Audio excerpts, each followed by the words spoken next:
मुखेनः क्षत्रियाः पार्थ लभन्ते युद्धमीदृशम्।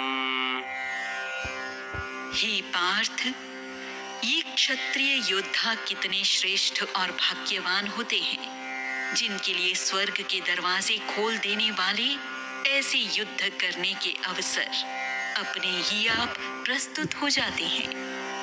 यहाँ श्री कृष्ण अर्जुन को युद्ध की वास्तविकता बता रहे हैं। दोस्तों, यह सच है कि अधिकांश युद्ध अविचारी और अविवेकपूर्ण होते हैं। ऐसे युद्ध व्यक्तिगत शत्रुता के कारण केवल व्यक्ति या राज्यों पर विजय प्राप्त करने के लिए लड़े जाते हैं, लेकिन जो युद्ध इन निरर्थक कारणों के लिए नहीं बल्कि धर्म और सत्य की रक्षा के लिए लड़े जाते हैं, वे ही महान होते हैं। और ऐसे युद्ध में लड़ने का अवसर केवल भाग्यवान योद्धाओं के ही भाग्य में लिखा होता है। अथ चेत्त्वमिमं धर्म्यं संग्रामं न करिष्यसि ततः स्वधर्मं कीर्तिं च हित्वा पापमवाप्स्यसि। अकीर्तिं चापि भूतानि कथयिष्यन्ति ते व्ययाम् संभावितस्य च कीर्तिर्मरणादतिरिच्यते। इसलिए यदि तू यह धर्मयुक्त संग्राम नहीं करेगा तो स्वधर्म को गंवाकर पाप को प्राप्त होगा, जिससे तेरी अपकीर्ति होगी और लोग चिरकाल तक तेरी इस अपकीर्ति की बातें करेंगे। और एक सम्माननीय व्यक्ति की अपकीर्ति मरने से भी बढ़कर दुखद है। इतने समय तक अर्जुन को लग रहा था स्वजनों को मारकर वह पाप कर रहा है। हाँ, किसी को मारना तो निश्चित ही पाप होता है, फिर वे स्वजन हों या नहीं, क्या फर्क पड़ता है। लेकिन उससे भी बढ़कर यदि वह धर्म की बात करता है तो रणभूमि में इस समय उसका सबसे बड़ा धर्म यानी कि उसका स्वधर्म तो क्षत्रिय धर्म ही है, जो उसे धर्म के लिए युद्ध करने के लिए कह रहा है। यदि वह इससे पलायन करता है तब वह पाप कर रहा है, और पापी व्यक्ति की अपकीर्ति तो होगी ही।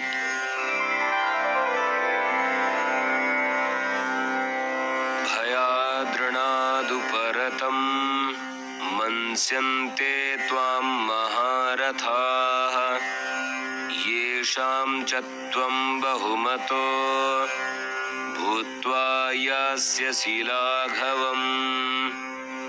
जिन महारथियों की दृष्टि में तू आदरणीय था, जो तुझे सम्मान देते थे, उन्हीं की दृष्टि में तू तुच्छ हो जाएगा। वे तुझे कायर समझेंगे कि केवल डर के कारण तू रणभूमि को छोड़कर भाग गया। तो दोस्तों, लोग वही देखते हैं जो उन्हें दिखता है। आप सोचेंगे कि यही होना भी चाहिए, लेकिन जो दिखता है वो ही सही है, यह तो जरूरी नहीं है ना। अपने मन को समझने और समझाने की ताकत केवल हमारे ही पास होती है।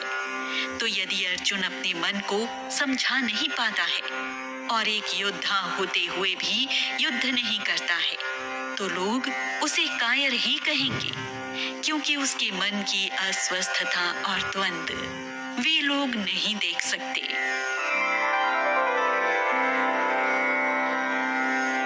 अवाच्यवादांश बहून् वदिष्यन्ति तवाहिताः निन्दन्तस्तव सामर्थ्यं ततो दुःखतरं नु किम्। श्री कृष्ण कहते हैं, हे अर्जुन, तेरे शत्रु निश्चित रूप से तेरी निंदा करेंगे, तेरे सामर्थ्य पर प्रश्न चिन्ह लगाकर तुझे अपशब्द कहेंगे, और तेरे लिए इससे अधिक दुख की बात और क्या होगी। अगर हम आज के संदर्भ की बात करें दोस्तों, लोग समझते कम हैं और कहते ज्यादा। उनकी दृष्टि में अर्जुन जैसे साहसी पुरुष का मरने के भय से युद्ध से पलायन करना पाप के समान ही है। वे इसलिए उसकी निंदा के साथ परिहास भी करेंगे, क्योंकि जो लोग कुछ नहीं करते हैं वो निंदा और परिहास तो जरूर कर सकते हैं, और कितना भी अलिप्त रहने की कोशिश कर लें, लेकिन अपनी निंदा सुनकर हर मनुष्य को दुख तो जरूर होता है। हतो वा प्राप्स्यसि स्वर्गम् जित्वा वा भोक्ष्यसे महीम् तस्मादुत्तिष्ठ कौन्तेय युद्धाय कृतनिश्चयः सुखदुःखे समे कृत्वा लाभालाभौ जयाजयौ ततो युद्धाय युज्यस्व नैवं पापमवाप्स्यसि।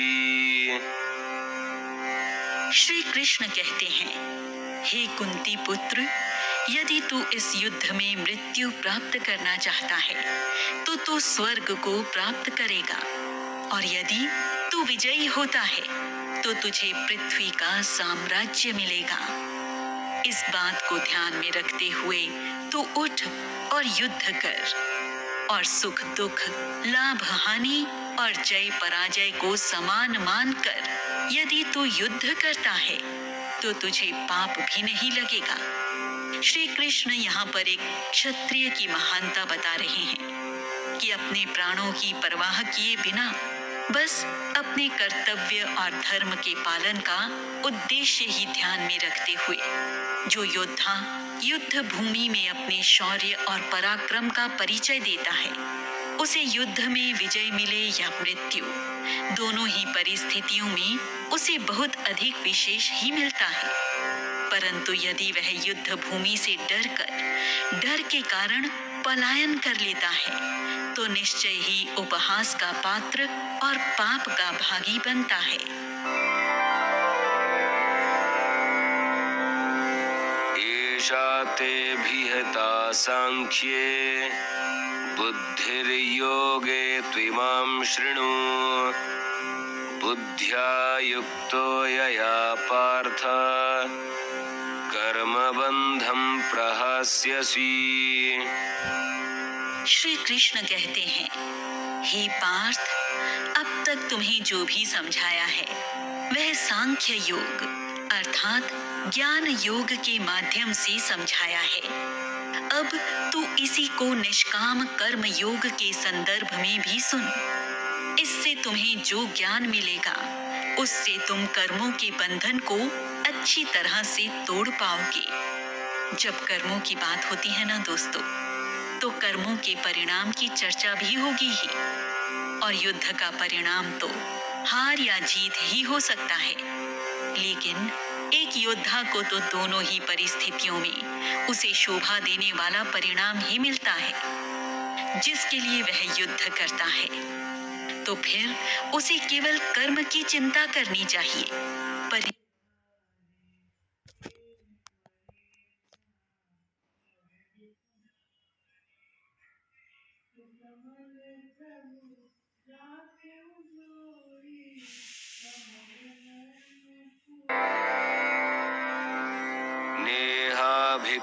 नेहाभिक्रमनाशोऽस्ति प्रत्यवायो न विद्यते स्वल्पमप्यस्य धर्मस्य त्रायते महतो भयात्। इस निष्काम कर्म योग से काम करने से आरंभ यानी बीज की हानि नहीं होती है, और निष्काम भावना से कर्म करने से कर्म फल का दोष भी नहीं लगता है, बल्कि यह कर्म योग तो मनुष्य को जन्म जन्मांतर तक केवल प्रगति की ओर ही अग्रसर करता है। आप जैसा बीज बोओगे वैसा ही फल आपको मिलेगा। यहाँ अप्रत्यक्ष रूप से यही बात समझाई जा रही है। यदि बिना किसी लालसा के शुद्ध मन से कोई काम करे और उसका आरंभ यदि सुंदर होता है तो उसका परिणाम चाहे जो भी हो उसका दोष हमें नहीं लगता है। और उस अच्छे या बुरे जैसे भी परिणाम से यदि हम सीख लेते हैं तो निश्चित रूप से हमारी प्रगति ही होती है। व्यवसायात्मिका बुद्धि एकेह कुरु नन्दन बहुशाखा ह्यनन्ताश्च बुद्धयो व्यवसायिनाम्। हे अर्जुन, इस निष्काम कर्म योग में एक ही निश्चयात्मक बुद्धि होती है और एक ही परिणाम होता है। किंतु जिनकी बुद्धि निश्चयात्मक या स्थिर नहीं होती है, जो अविचारी और विवेकहीन होते हैं, वे अपने मन में अनेक इच्छाएं रखते हैं और जिससे उनकी बुद्धि कई भागों में विभाजित हो जाती है। जी हाँ दोस्तों, यदि हम अपने मन को वश में कर लें, अपनी बुद्धि को विवेक और विचारशील बना लें और ध्यान केवल लक्ष्य पर ही केंद्रित कर लें, तो हमारी आत्मिक शक्ति बढ़ जाती है और इसे ही निश्चयात्मक बुद्धि कहते हैं। हालांकि यह विडंबना ही थी कि यह बात एक ऐसे प्रतापी योद्धा को समझानी पड़ रही थी जिसने कभी एक छोटी सी मछली की आंख को लक्ष्य बनाकर उसे बाणों से भेद दिया था। यामिमां पुष्पितां वाचं प्रवदन्त्यविपश्चितः वेदवादरताः पार्थ नान्यदस्तीति वादिनः कामात्मानः स्वर्गपरा जन्म कर्म फलप्रदाम् क्रियाविशेषबहुलां भोगैश्वर्यगतिं प्रति।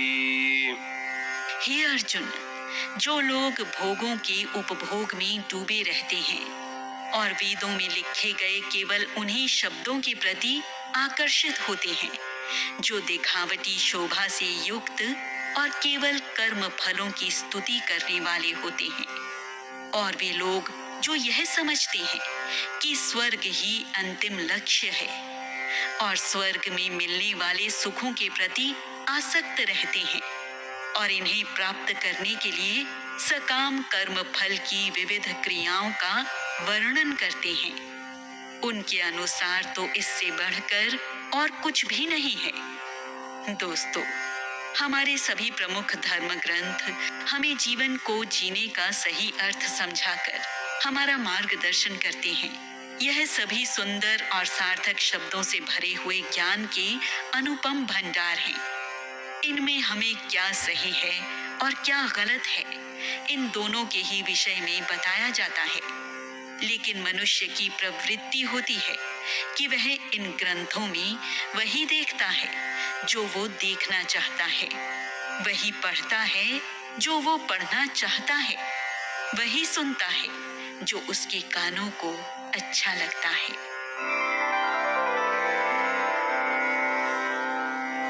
भोगैश्वर्य प्रसक्तानां तयापहृतचेतसां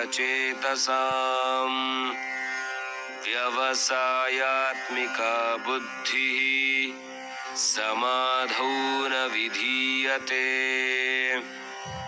और जो लोग इन दिखावटी शब्दों पर मोहित हो जाते हैं और जिस वाणी के प्रभाव से भोग और ऐश्वर्य के प्रति आसक्त हो जाते हैं, ऐसे लोगों की ईश्वर के प्रति निश्चयात्मक बुद्धि नहीं होती है।